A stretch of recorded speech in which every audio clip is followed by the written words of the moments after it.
Este episodio de Estamos en línea llega a ustedes gracias a Airtech. Evoluciona a un mundo sin límites. www.airtech.com.be. Síguenos en las redes @estamos en línea. Publicidad. Airtech evoluciona a un mundo sin límites. Descubre la experiencia Airtech de hasta 1 gigabit por segundo de internet ilimitado de ultra velocidad por $25 al mes con instalación gratis. Más información www.airtech.com.be.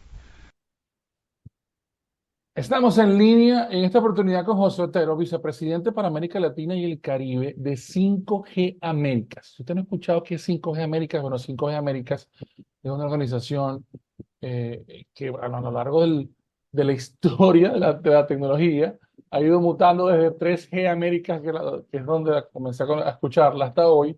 Bueno, que básicamente es una organización donde tenemos una alianza entre los fabricantes de tecnología, proveedores de servicios, en pro del desarrollo de las telecomunicaciones en todo nuestro continente. Y bueno, de verdad que es un placer contar con José Otero, bueno, que es un experto en esta área y que, José, queremos conversar hoy contigo sobre cómo estás viendo desde 5G América y de tu labor de consultor en nuestra región eso que todos queremos llamar 5G y que en algunos sitios vamos a empezar a ver como servicios comercialmente llamados FWA.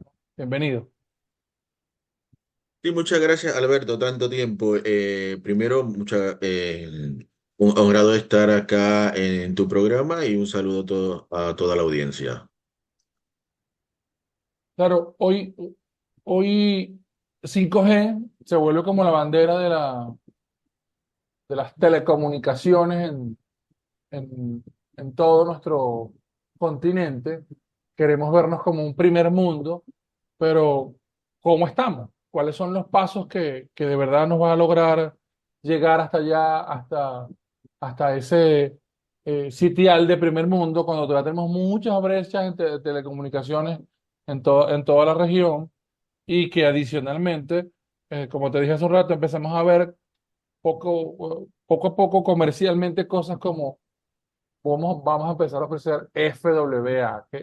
¿Qué tan cercano está eso a lo que hemos conocido como 5G? Donde muchos hablan de fibra en el aire, muchos hablan de tener una fibra móvil, la menor latencia posible o cero latencia. ¿Cómo aprovechar eso? Y sobre todo, alrededor de que queremos tener más y más y más velocidad, pero ya ese tema de más y más y más velocidad llega a un punto como de rendimiento decreciente. 1 giga, 2 gigas, 5 gigas, 10 gigas. No vas a dejar de ver la película en la misma calidad ni la misma velocidad para verla o esta videollamada. Eh, ¿Cómo le sacamos el mayor provecho a estas tecnologías? Porque me está dando cinco preguntas en una a estas tecnologías. Estaba escribiéndolas para que no. Bueno, primero vamos a definir las cosas. Como saben, vamos a explicar. Cada 10 años tenemos una nueva generación de servicio celular. Digamos, en el 2001 tuvimos 3G, 2009 tuvimos 4G, 2019 tuvimos 5G. 6 años pasaron desde el primer lanzamiento mundial de tercera generación en la isla de Man y el FOMA en Japón por NTT Docomo hasta que llegó la tecnología a América Latina, específicamente a Chile. En el 2009, la primera red de cuarta generación se lanza en Noruega y en Suecia y se tarda básicamente 2 años, 2 años y medio en lo que llega a Brasil, Uruguay y Puerto Rico. Cuando estamos hablando de quinta generación, la primera red comercial estandarizada por el 3GPP se lanza en marzo en Corea del Sur y Estados Unidos y la tercera se lanza en el Uruguay. Entonces vemos que cada vez se tarda muchísimo menos la llegada de las nuevas tecnologías en América Latina. Pero una cosa es tener un servicio comercial y otra cosa es la adopción del mismo. Si lo quieres ver por el vaso medio lleno, digamos, wow, estamos a la par de los países más avanzados, sobre todo si expandes un poquito más y en lugar de estar pensando en la única red de quinta generación que llega a la región, pensamos el primer año, bueno, los primeros 9 meses. A final de 2019 teníamos 5 redes comerciales de 5G en América Latina y el Caribe. O sea, antes, en lugar de esperar los 6 años, esperar los 2 años, en menos de 9 meses tenemos 5. Ahora, el vacío es el vaso medio lleno, el vaso medio vacío, lo que te está diciendo es, ok, eh, lanzamos al mismo tiempo las redes. O sea, vamos a estar compitiendo al mismo tiempo por teléfono y dispositivo con los grandes operadores globales. ¿Qué pasa? Ya no tenemos esos 6 años en el que se crea un gran ecosistema de teléfonos que, digamos, los de primera generación, el primer año, el segundo año, según se van reemplazando, pasan a un mercado secundario o empiezan a haber nuevas empresas fabricando teléfonos para bajarle el precio, esa economía de escala. Eso no lo tenemos. ¿Qué pasa cuando tienes operadores pequeños poniendo órdenes de 10.000, 50.000, 100.000 teléfonos? Están compitiendo con operadores como Vodafone, AT&T, T-Mobile, China Mobile, que están poniendo órdenes en millones. Exacto. Entonces, lo que te va a estar llegando en términos de dispositivos, esas primeras redes, es muy poco. Entonces, y bastante caro. Si le puedo, si es este elemento de lo que viene siendo la economía de escala, toda la parte de la difusión de la tecnología que siempre pasa, le agregamos dos factores que hacen que la situación se ponga más difícil. Digamos, primero, una escasez de microprocesadores por motivos de competencia global, geopolítica, geoeconómica, etcétera, y también la pandemia, que cerró por entre 6 y 18 meses, muchas de las fábricas donde salían todos estos teléfonos, tenemos que hay un letargo en la llegada de teléfonos más baratos a América Latina. Eso es uno. Para decir, digamos, no estamos en la llegada de la tecnología, no estamos tan atrasados. Ahora, eh, el segundo lugar es que cuando vemos cuáles son estas 5 primeras redes, nos damos cuenta de que 3 de ellas son inalámbricas fijas. ¿Por qué? Porque cuando tú estás creando una red inalámbrica fija, los costos son mucho menores. Digamos, tú pones una antena y sabes cuáles son específicamente los clientes que tienes. Cuando Claro. pones una red celular, tú tienes los clientes en promedio habituales, pero tú no sabes si te va a llegar una visita o te va a llegar una marcha y repentinamente en una hora se te incrementa a 5.000. Aparte de que cuando pones una antena en digamos, en una urbanización, un barrio, y tienes 100 casas conectadas, no importa quién llegue, siempre son esas 100 casas conectadas y solamente necesitas una antena para conectar esas 100 casas. Cuando estás haciendo una red móvil y tienes los clientes en esas 100 casas, tienes que cubrirlos ahí. Tienes que cubrirlos en la zona de trabajo, tienes que cubrirlos en las autopistas y calles que los llevan a esa zona de trabajo y tienes que cubrirlos en aquellos centros de entretenimientos que ellos frecuenten, la escuela de los niños, etcétera. O sea, es muchísimo más complejo y más costoso, sobre todo, hacer todo esto. Eso, eso es lo que tenemos en términos de por qué tenemos a Brasil lanzando inalámbrico fijo inicialmente y Surinam, Guyana, Perú, todos yéndose por ese camino inalámbrico fijo, que no es nuevo.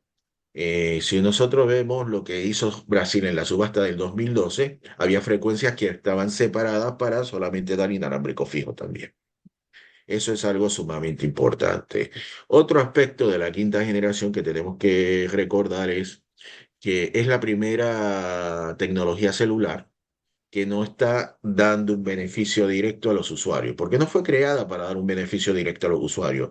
La primera generación te daba, en redes analógicas te daba servicio de voz, la segunda en redes digitales te agregaba el servicio de texto, la tercera generación te agregaba una conectividad de hasta 2 megabits por segundo al internet y ya empezabas a disfrutar de todo eso juegos de video en el celular. Y ya la cuarta generación es la que te da toda esa experiencia audiovisual donde te empiezas a conectar, empieza a haber una similitud en términos de la conexión que tienes al internet en el celular a la que tiene en el computador, o en un tablet, en una conexión Wi-Fi. Quinta generación lo que está haciendo es te da tres grandes servicios. La menor latencia, que a tú como usuario final no te interesa porque no te impacta.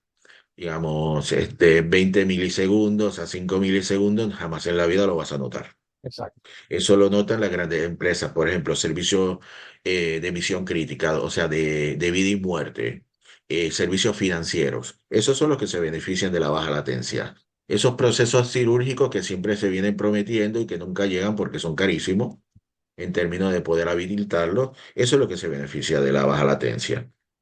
Lo segundo es eh, poder conectar hasta 1 millón de dispositivos por kilómetro cuadrado. Eso lo que te dice son el Internet de las cosas, la transformación digital, la economía 4.0. Eso no va para el usuario. Eso es, vamos a digitalizar el proceso de las corporaciones, de las industrias, para hacerlo muchísimo más eficiente y más productivos.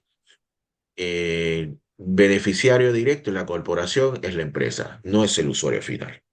Claro, y ahí Con la está, mayor, ahí se divide en dos, entre lo que sería lo privado, privado, a través de empresas, por, e, y lo que no, y ese mundo fantasioso del gobierno electrónico, No, que, no, pero es que que en la todavía empresa no. puedes tener, mira, tiene en términos de energía, el contador inteligente, que ya está, o sea, no es tecnología nueva, es eso que va a poder conectar.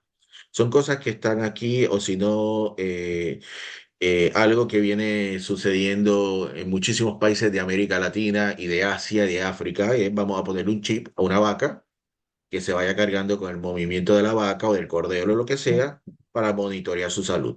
Y Claro, esto es tecnología pero sí, de hace 10, 15, exacto, 20 años. pero que sigue O siendo sea, para el aprovechamiento privado. Cuando lo vemos del sí, no, lado por eso te digo que la quinta gubernamental. generación, se enfoca en esos servicios y por él incrementa la cantidad de dispositivos que vas a estar conectando desde la misma antena. Claro, lo que esperarías del sector público o gubernamental es que, por ejemplo, si tú tuvieses una gran cantidad de sensores, pudieses de verdad tener control de flujo de semáforos, actualización del tema de servicios públicos, pero eso todavía está Y como todo muy lo que se lejano. viene prometiendo desde la tercera Eh, generación. Así Todo es. lo que se viene prometiendo y poco a poco vemos que se va ido cumpliendo. Y acuérdate, tercera generación, allá en el año 2000 todo el mundo decía la videollamada y están los grandes debates. A mí no me interesa la videollamada, que va a ser una invasión a la privacidad. Y surge la videollamada en el 2001 y prácticamente Japón y Corea eran los únicos que lo estaban utilizando. ¿Por qué? Porque la experiencia de usuario era bastante mala. La videollamada ahora es lo más común que tenemos en esas redes de cuarta generación. Así es. Entonces, eso es lo que tenemos que ver. Hay ciertas cosas que se vienen prometiendo que tienen que llegar a ese punto dulce donde sea factible económicamente y que el servicio sea de buena calidad. El otro servicio que te promete 5G es mayor velocidad. Sí. Pero, digamos, como puedes ver, un gran diferencial de 5G para el usuario final no lo tenemos. Ahora, lo que sí te ofrece 5G es beneficios indirectos. ¿Por qué? Porque eventualmente, según la tecnología va evolucionando y pasamos de las redes no autónomas, donde la NSA, como se conoce, que las velocidades que estamos teniendo ahora no son muy distintas a las que tienes en cuarta generación de LTE Pro, pasamos a a redes totalmente autónomas y ahí vamos a ver cómo indirectamente el usuario se beneficia. ¿Por qué? Porque tienes un costo menor en el transporte de datos. Al tener un costo menor en el transporte de datos, se hace para las empresas, para las corporaciones, para otros actores, muchísimo más barato empezar a introducir aplicaciones datacéntricas en todos sus servicios. Entonces, la industria de los juegos, cuando vamos en muy pocos años, lo que vamos a ver es cuando estamos ahora casi en todos lados con redes que están reutilizando infraestructura de 4G para poner ese 5G y muy pocas redes autónomas. La versión 15 utiliza LTE, la 16 autónoma. Cuando estemos en la 17, en la 18, que es lo que viene en los próximos 4 o 5 años, vamos a ver cómo muchos juegos empiezan a incluir realidad virtual, realidad aumentada. Vamos a ver la utilización en entornos corporativos de hologramas y muchísimas de estas otras tecnologías datacéntricas que para muchas entidades son demasiado costosas. Vamos a ver una mayor disponibilidad de todo lo que viene siendo de servicios de inteligencia artificial, ya sea analítica, ya sea el aprendizaje de las máquinas, ya sea la inteligencia artificial generativa, predictiva, todo lo vamos a ver que va a incrementar exponencialmente porque va a ser muchísimo más barato. Todo lo que viene siendo el almacenaje de esos datos con la analítica y todo lo que viene siendo seguridad, blockchain, es lo que vamos a ver que vamos a poder masificar todas esas aplicaciones que son datacéntricas, que para ofrecerle servicio a la gran masa ahora mismo es muy costoso. Pero digamos, si me baja el precio, vamos a empezar a mejorar muchísimo los servicios. La mayor conectividad también te va a estar, y con la latencia te va a empezar a eventualmente habilitar toda esta realidad virtual, pero en tiempo real vas a poder jugar con 3 o 4 personas en distintas localidades. Toda esa promesa, como estás escuchando, es lo mismo que nos prometían con tercera generación y finalmente la tecnología sí te lo puede prometer. Claro, porque comienza ese proceso Fíjate, de y no, te lo puede cumplir. Es exacto, como uno veía en los noventas, cada 3, 4 años uno veía el mismo comercial, pero actualizado según la tecnología, las televisiones que iba caminando desde la calle y todo se iba conectando. Y uno veía eso en la década de los 90 y decía, sí, pero para eso yo necesito un ancho de banda que me va a salir $1.000 mensuales. A los 3 años, bueno, ya me sale 900. Ahora, con una conectividad, dependiendo del país, puedes pagar desde $30 hasta $100 y te dan 1 gigabit por segundo y así es. puedes tener todo eso. O sea, eventualmente lo que vamos a ver es eso, digamos, toda esa conectividad se vuelve más barata. Lo mismo, los electrodomésticos que empezaron a salir con internet. Las neveras, te sale una nevera con internet hace 5 años, te costaba $5.000, ya van por 1.000. Todo Sí, va a ir bajando de precio. ahí el tema de ese IoT, sí, y que en hogar y en industria, incluso lo que hablamos hace rato del sector público, sencillamente le está faltando que siga, que termine de llegar estas versiones que estamos esperando de la tecnología y que adicionalmente tengamos los contenidos, los servicios, ¿no? Porque Pero, en algunos pero es escenarios. que tienes ya muchas cosas, Sí, digamos, no, pero por ejemplo, que en toda América Latina puedes hacer una compra en línea de un supermercado asociado al faltante en mi nevera o mi refrigerador sí, no inteligente. pero eso no lo ves ni siquiera en Estados Unidos, no lo No, ves todavía no. Exacto, lo ves en un nicho. Pero exacto. digamos, medidores inteligentes en América Latina hay millones, decenas de millones que han sido desplegados. Así es. Eh, Servicios de Roku, de Uh, Amazon Fire, de eso Miles. lo tienes también. Sí, Apple Lo TV. tiene, y lo que estás teniendo es otro elemento conectado. La Exacto. gente, en términos de dispositivos, uso de inteligencia artificial, que la gente parece que salió ChatGPT y, y aprendió que existía un servicio de inteligencia artificial. Y la gente no entiende en América Latina que hay más de 550 millones de dispositivos que usa la persona de a pie, que tienen distintos sistemas de inteligencia artificial y que lo tienen en su bolsillo. Digamos, Claro, estoy hablando de esto, claro, claro. de un teléfono inteligente. Cuando le pides a Alexa que eh, encienda un monitor o que encienda una Eso es bombilla. inteligencia Claro, generativa. claro. Le preguntas algo, inteligencia generativa. ChatGPT lo que pasa es que te lo den texto y a la gente le gusta porque muchos de ellos ahora quieren hacer las tareas del trabajo o de la universidad o de la elemental con el ChatGPT. claro. pero ya lo tenías con Alexa, lo tenías con Siri, lo tienes con los sistemas que ya venían en el celular, aparte de la inteligencia artificial que te monitorea toda tu navegación. Toda la inteligencia artificial predictiva cada vez que visitas una página para hacer compras. Todo eso lo tienes ahí. Pero la gente no sabe que se llama así. Entonces, eso es lo que tenemos en América Latina. Si vas a ver, tenemos de 5 a 25 dispositivos conectados por cada hogar, dependiendo del país y dependiendo del ingreso promedio, digamos. Tú tienes un tablet, Sí, tienes claro. tienes mínimo un celular, Sí, tienes Alexa o algo así en la televisión, algo así. así Bien. es. Ya voy por tres.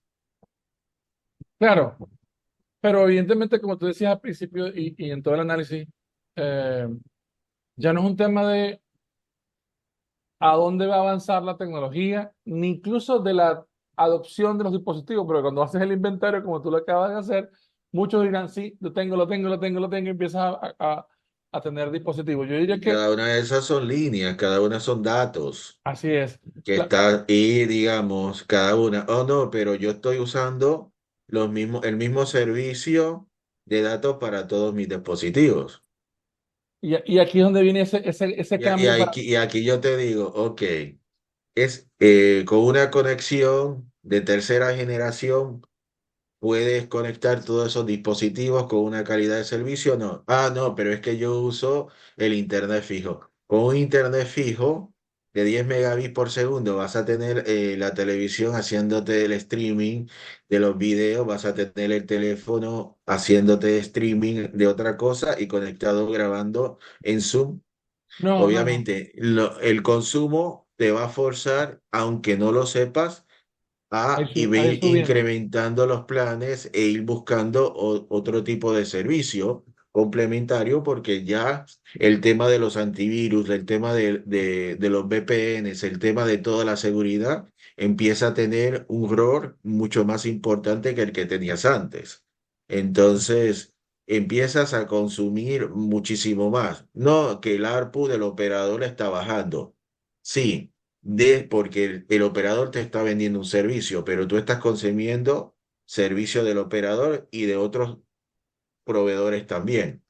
Si tú pones todos los servicios relacionados a lo que viene acceso a la tecnología juntos y comparas con lo que gastabas solamente en celular hace 20 años, tu consumo ha incrementado. Claro, Lo que pasa es que ahora lo divides entre más proveedores. claro, y cuando lo empiezas a medir por separado, en el sentido de que llegas al aplicativo de tu router en tu casa y te dice, mira, este Wi-Fi ha consumido 300, 400, 500 gigas de tráfico este mes. Y pagas por tu plan del móvil 20, 15 gigas, que antes, antes para ti eran 50 megas o 100 megas. Pero para ir redondeando, eh, ¿cómo? Aquí yo veo tres elementos importantes, ¿no?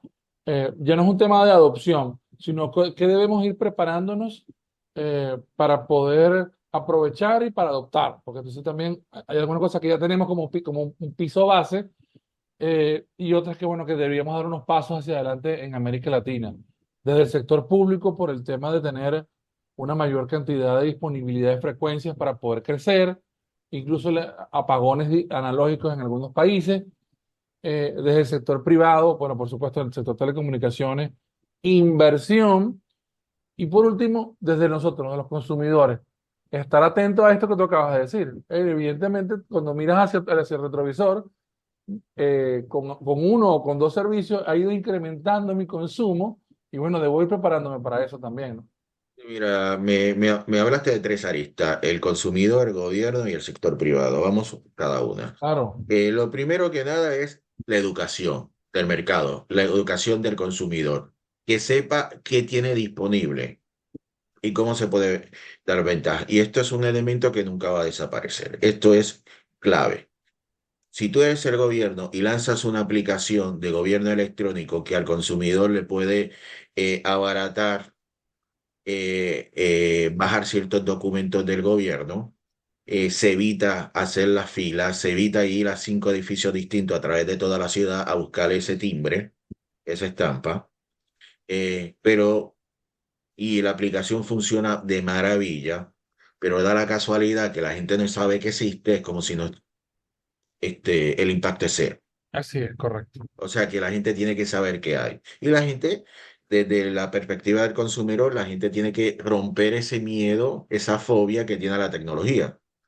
Digamos, antes de que llegara la pandemia del COVID, ese maldito virus, como le digo yo, si vas a buscar una externalidad positiva, como te dice el Banco Mundial, como te dice el Banco Interamericano de Desarrollo, cada mes que se pasó bajo pandemia equivale a como un año de aprendizaje.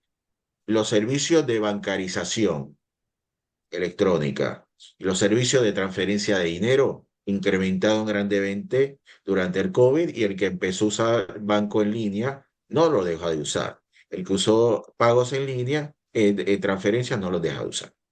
Eso es otra. Entonces, ese cambio del hábito del consumo, cómo vas a hacer ciertas cosas que se van dando.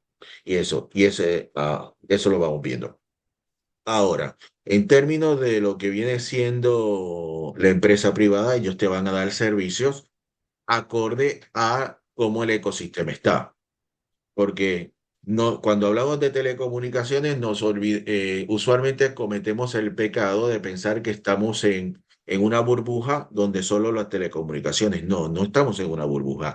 Estamos en un ecosistema donde las decisiones políticas, de política pública, las acciones, el entorno macroeconómico eh, también impacta como la demografía también impacta.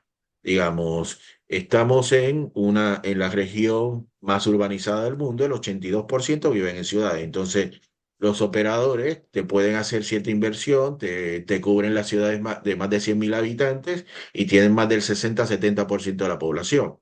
Ahora, cubrir el resto, los que viven en las zonas remotas, con baja densidad poblacional, un poder adquisitivo muy, muy bajo, es lo que te sale costoso y capaz que no tienes un retorno de inversión. Ahora, ¿cuál es el rol del gobierno para asegurarse que vas a llevar conectividad a esas personas? Hay subsidios, hay fondos de servicio universal, hay esquemas al momento de dar las licencias donde, te digo, se da prioridad a la conectividad o no.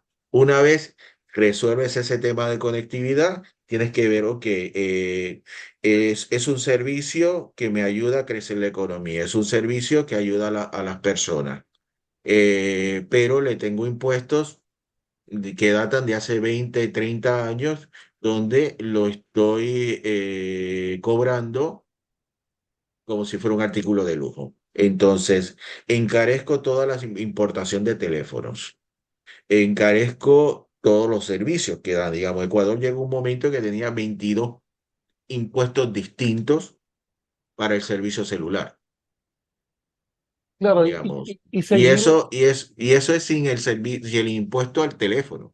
claro, es Entonces, lo que te quería decir, hay un tipo de aranceles que ya muchos países deberían asumir. Mira, yo no no, te voy a digo, ensamblar teléfonos, yo no voy a producir esta tecnología, pero me interesa muchísimo para mi crecimiento, pues cero arancel para poder. pero esa es la dicotomía en términos de, por un lado, esto me ayuda a ofrecer muchos beneficios, pero el otro lado lo hago muy, muy caro. Entonces, el tema de accesibilidad, cómo la gente puede acceder. Y no nos engañemos, estamos en América Latina, tenemos el 12% de la población de América Latina alrededor viviendo en extrema pobreza. Tenemos una tercera parte viviendo en extrema pobreza. Entonces, si la gente no tiene con qué comer, no espere que se compren un celular. Correcto, Entonces, hay que atender ciertos temas de pobreza y pobreza extrema para que la gente pueda acceder. La gente, aunque vive en pobreza, hace un esfuerzo por tener un celular. Pero recuerda, si tú tienes un servicio, un celular con tercera generación, no vas a acceder a un montón de aplicaciones que necesitas un teléfono inteligente. O sea, el tipo de celular va a definir qué tipo de acceso a servicio vas a tener. Eso no hay que olvidarlo, digamos. sí, Entonces, el tema de accesibilidad. Luego, dicen inversión, inversión para el sector privado, pero la inversión en telecomunicaciones depende de que haya inversión y que haya infraestructura de otro tipo. Tenemos calles, tenemos avenidas, está todo pavimentado, tenemos red eléctrica. En esa zona más apartada, si no tienes red eléctrica, es prácticamente imposible colocar un servicio porque si no tienen para pagar electricidad, no van a tener para pagar telecomunicaciones. Luego también la otra parte en la política pública. Quiero que me conecten las escuelas, pero que el Ministerio de Educación, la Secretaría de Educación, Departamento de Educación, como se llame, ¿qué tiene preparado para tomar ventaja de esa conectividad? O sea, hay que hacer un acercamiento totalmente holístico. Y las empresas, yendo una de las preguntas iniciales que me ha dicho, bueno, yo estoy acá, si empresa pública, o sea, o empresa privada, la prioridad teóricamente es hacer dinero y ser rentable para poder subsistir. Pues ellos dicen, bueno, yo voy a lanzar servicios que yo sepa que dentro de un periodo de tiempo razonable, yo voy a recuperar la inversión. Y por eso empiezan a lanzar el servicio de inalámbrico fijo en América Latina. O sea, que no es un servicio nuevo, que no es un servicio ligado a 5G. De tercera generación tenemos redes inalámbricas fijas por todos lados. El famoso ABA de EBDO en Venezuela era inalámbrico fijo. En Brasil comenzamos a tener, en Brasil y Argentina, hace ya 15 años, un poquito más, tuvimos ese famoso triple play, el triple juego, totalmente inalámbrico. Redes de tercera generación te daban el teléfono, el internet y te daban el servicio de voz y con un satélite de TH te daban el servicio de video.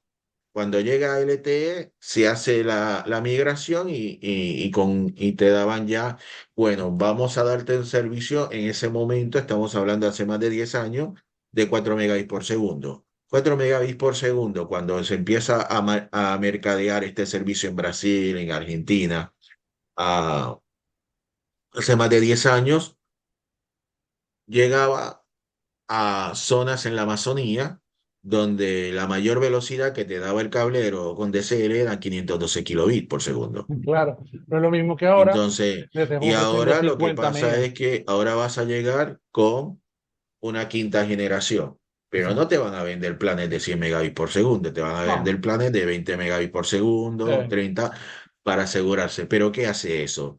Eso fuerza a un CanTV a mejorar todo su servicio, por eso todos los anuncios de fibra, sí, antes de que te llegue la quinta generación. Y lo mismo te está pasando, digamos, si estás ofreciendo velocidades menores a la que te va a estar dando con 5G inalámbrico, estás o forzado a hacer inversión y mejorar tu oferta a un precio competitivo o buscar que alguien te compre, porque la claro, otra alternativa es te van a sacar del mercado. Entonces, eso estimula también un cambio. Y es inalámbrico fijo que tiene esa oportunidad en zonas suburbanas y zonas remotas. Lo que le sirve al operador es, mira, estoy poniendo 5G y con esto estoy ofreciendo conectividad, que es lo que me pide el gobierno. El gobierno no me pide accesibilidad, no me pide cantidad de gente conectada, solamente me manda a cubrir el servicio. Si lo usan o no lo usan, no, por alguna razón no les importa. Estoy dando esa conectividad, pero estoy sacando dinero mientras yo me enfoco en esas zonas urbanas donde sí gradualmente tengo dos beneficios. Primero, le tiro el tráfico por la red de 5G, que esto el usuario no lo ve, que me sale más barato manejarlo, ese tráfico por la red 5G y poco a poco, según llegan, aumento la cobertura. Según me llegan teléfonos más baratos, voy creciendo lentamente y entonces ya tienes dos polos de ingresos. claro, para quienes nos escuchan, estamos haciendo un ejercicio de y viajar hacia el futuro y regresar en todo lo que debe ser el servicio de las telecomunicaciones en los próximos No, meses. lo que te estoy diciendo ya existe en Uruguay, ya existe en Brasil, ya existe en Chile. el modelo que se quiere poner en Argentina cuando salgan de la hiperinflación, Claro, igual que pero es Colombia, lo que igual se que está Colombia está haciendo en comenzando también. África, es lo que se está haciendo en Estados Unidos. Por eso es que cuando estás escuchando FWA, ese como si fuera un servicio novedoso, sí es un Claro. servicio novedoso en Europa Occidental, en Estados Unidos, pero en América Latina lo estamos viendo hace más de 20 años. Claro, ahora lo que pasa es que ahora vamos a tener la ventaja de que va a tener la velocidad de una quinta Pero generación. es que cuando ya llegaste con tercera generación, tuviste la misma ventaja comparado a lo que tenías. Cuando Así llegaste es. con 4G es exactamente lo mismo. Claro, esto es un mundo. Es más, si tú buscas Ujú.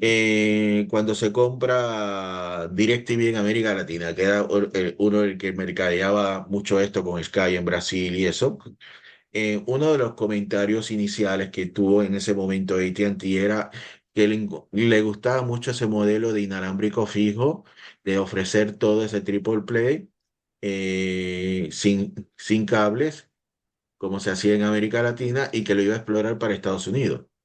Sí. Bueno, que Y finalmente era algo se hizo algo, en es Colombia, como, pero después no.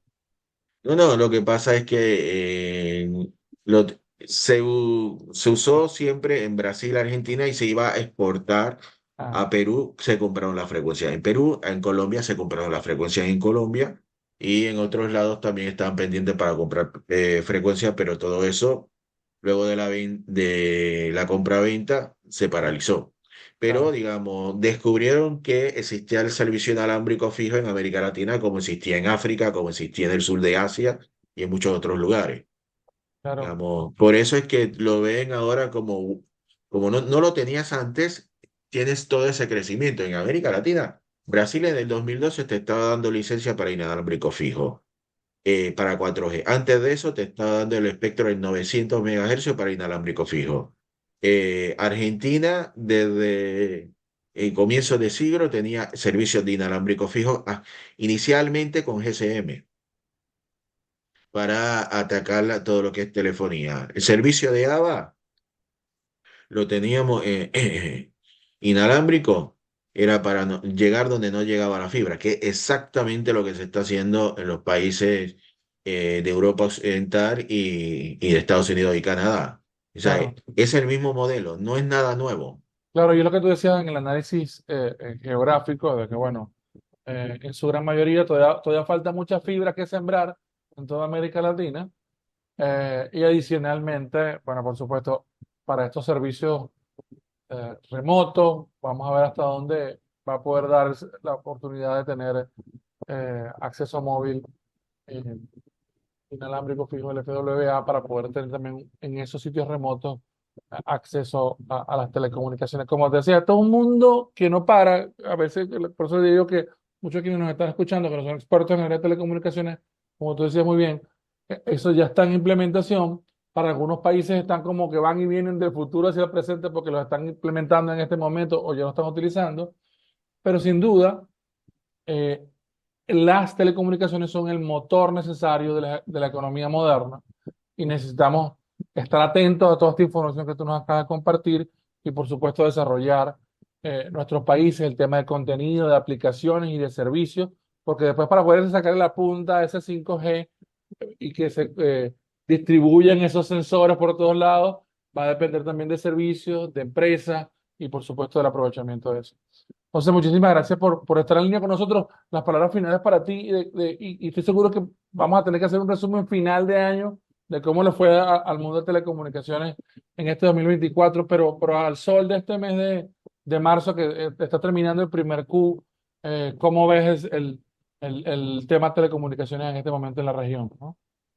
Básicamente, el gran problema es lo que te había comentado. Tenemos la mala manía de pensar que telecomunicaciones opera en una burbuja donde no se impacta por nadie más. Para que tú tengas un buen crecimiento del sector de telecomunicaciones, hay que considerar primero la política pública dirigida a dos segmentos. Primero, vamos a aliviar la pobreza y segundo es vamos a hacernos responsables de toda esa infraestructura civil, o sea, carreteras, avenidas, tendido eléctrico, tuberías, etcétera, porque todo lo que tenemos en el mercado se relacionan. Eso es sumamente importante. No podemos olvidar tampoco cuando estamos hablando de ese crecimiento futuro de esas aplicaciones y de esa expansión de la adopción de servicios de telecomunicaciones, de otras tecnologías de información y comunicaciones, es el rol de la academia, de las escuelas. Si Educación, no correcto. estamos preparando a las personas, vamos a tener problemas. Ya tenemos una demanda no satisfecha de expertos, porque esas redes de telecomunicaciones hay que darles contenido, hay que desarrollar aplicativos, hay que desarrollar software y no tenemos las personas, no Y hay que tenemos hacerlo que, seguro, ¿no? Hay que hacerlo te seguro digo, con no, en ciberseguridad. la parte de ciberseguridad que ni siquiera hablamos va a tener muchísima importancia toda la parte de inteligencia artificial, cuando estemos hablando de computación cuántica, eso es sumamente importante y ahí la academia tiene un rol muy importante porque hay problemas locales en Venezuela, en Chile, en Perú, en Colombia, Ecuador, donde sea, que solamente los que conocen cuáles son van a poder ofrecer los aplicativos para hacerlo. Sí. Aparte de que no queremos llegar a un punto donde hay islas del Caribe que para montar una red o para hacer un servicio tienen que importar a los ingenieros porque no tienen. Eso, el rol de la academia es sumamente importante también y obviamente también hay que ver que hay que ser prácticos, digamos, en términos de las exigencias que se le hacen a los operadores de telecomunicaciones, ya sea de capital público, privado o híbrido, en términos de que si le vas a cobrar una fortuna por espectro radioeléctrico, como se hace en México, no esperes que accedan al espectro, no esperes que hagan un avance rápido de la cobertura y no les exija que vayan a darte conectividad en zonas rurales porque no lo van a hacer. Claro, Ahora, si hay que bajar las barreras. tiene que haber un balance. Exacto. Por eso es que el diálogo siempre entre todas las partes, esa asesoría, incluyendo a la sociedad civil, es sumamente importante, digamos, sociedad civil, academia, sector privado y sector público, para llegar a buscar las fórmulas y buscar la forma en que de forma conjunta puedas atender las demandas del mercado y puedas conectar a aquella gente que no está desconectada. Y acá el pilar siempre va a ser la educación, explicarle a la gente para qué sirve la tecnología, explicarle por qué se pueden beneficiar de ella. Excelente. José Otero, vicepresidente para América Latina y el Caribe de 5G América, experto en telecomunicaciones. Muchísimas gracias por estar en línea con nosotros hoy. Y bueno, y será hasta una próxima oportunidad donde hagamos un resumen de este año y bueno, y cualquier otro avance que ocurra en el transcurso de este 2024. Muchísimas gracias, José. No, gracias a ti por la invitación y cuando quieran estamos en línea, estoy disponible. Bien, amigos, será hasta un próximo episodio. Estamos en línea. Este episodio de Estamos en línea llegó a ustedes gracias a AirTech, airtech.com.ve. Evoluciona a un mundo sin límites. www.airtech.com.ve. Recuerda seguirnos en estamosenlinea.com.be para más información de noticias de tecnología y negocios en Venezuela.